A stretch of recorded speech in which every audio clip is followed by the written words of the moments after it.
Après les honneurs militaires auxquels il a eu droit à son entrée sur le site de la cure salée, le premier ministre chef du gouvernement Oumoudou Mahamadou sera par la suite fortement ovationné par un public enthousiaste. C'est seulement à cet instant que va démarrer la cérémonie officielle d'ouverture avec à lever de rideau la Fatia, puis le salut aux couleurs, suivi du chant d'ouverture de la cure salée exécuté par la troupe Tasco d'Agadez.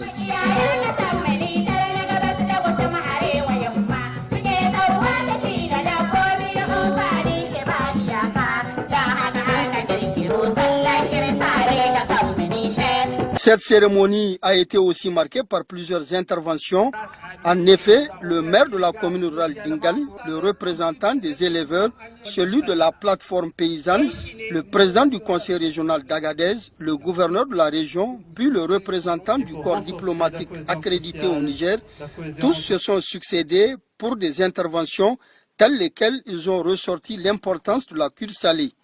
Une importance qui, comme l'a dit le gouverneur de la région d'Agadez, s'exprime au-delà de son caractère festif. La cure salée reste l'une des activités socio-culturelles phares de la région d'Agadez, voire de notre pays. Elle est le creuset des rencontres entre des éleveurs nomades venant des régions de notre pays, mais aussi de l'Algérie, du Mali, du Nigeria, voire du Tchad. Un des plus grands événements du calendrier culturel nigérien, la cure salée, contribue aussi et surtout à l'essor du sous-secteur de l'élevage. C'est pourquoi, en prenant à son tour la parole, le ministre de l'élevage a énuméré les obstacles qui freinent le développement de l'élevage avant de décliner les orientations du gouvernement nigérien pour moderniser l'activité pastorale. Il faut rappeler qu'au Niger, avec un cheptel estimé à 52 millions de têtes d'animaux, toutes espèces confondues, l'élevage demeure encore l'une des activités les plus pratiquées et porteuses de croissance du secteur primaire, avec une contribution de productions animales de plus de 11% à la constitution du produit intérieur brut. Il constitue la seconde source de recettes d'exportation du Niger après les industries extractives. Cependant,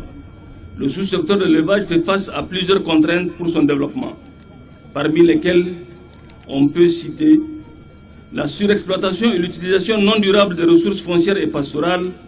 et les effets du changement climatique, le faible potentiel génétique des races animales ou un potentiel sous-valorisé, les investissements et le soutien insuffisant dans le sous-secteur, le faible niveau d'organisation des acteurs du secteur, l'accès difficile aux services de conseil et aux intrants de production de qualité. Face à ces grands obstacles, Excellence, Monsieur le Premier ministre, permettez que je rappelle vos propos dans votre déclaration de politique générale en son axe 4, modernisation du monde rural. Vous disiez ceci: l'objectif est de créer les conditions pour moderniser le secteur agropastoral. En ce qui concerne les productions animales,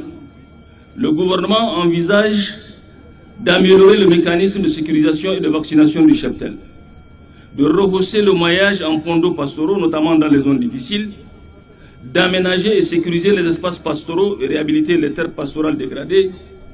de promouvoir la recherche zootechnique, vétérinaire et l'amélioration génétique du cheptel, faciliter l'accès aux aliments bétail et aux intrants zootechniques, créer les conditions d'une plus grande implication du secteur privé. Fin de citation. Ce sont donc ces orientations que notre ministère s'est résolument engagé à traduire en programmes et actions concrètes dans le cadre de la mise en œuvre de sa politique sectorielle. Du reste, c'est pour ces mêmes raisons que cette 57e édition de la cure salée est placée sous le signe sécurisation alimentaire du cheptel et cohésion sociale des pasteurs et agropasteurs. Avant de lancer officiellement les manifestations de la cure salée 2022, dont l'éclat est rehaussé par la présidence du Premier ministre chef du gouvernement Oumoudou Mahamadou, le ministre de l'élevage a annoncé à l'assistance qu'un comité d'experts sera mis en place pour garantir un bon déroulement des prochaines éditions de la cure salée. Un comité qui, a-t-il dit, aura amené des réflexions permettant de trouver d'autres modalités de financement et d'organisation de la cure salée pour faire d'elle un événement national et international majeur qui aura une plus grande dimension économique pour le grand bonheur des communautés pastorales nigériennes.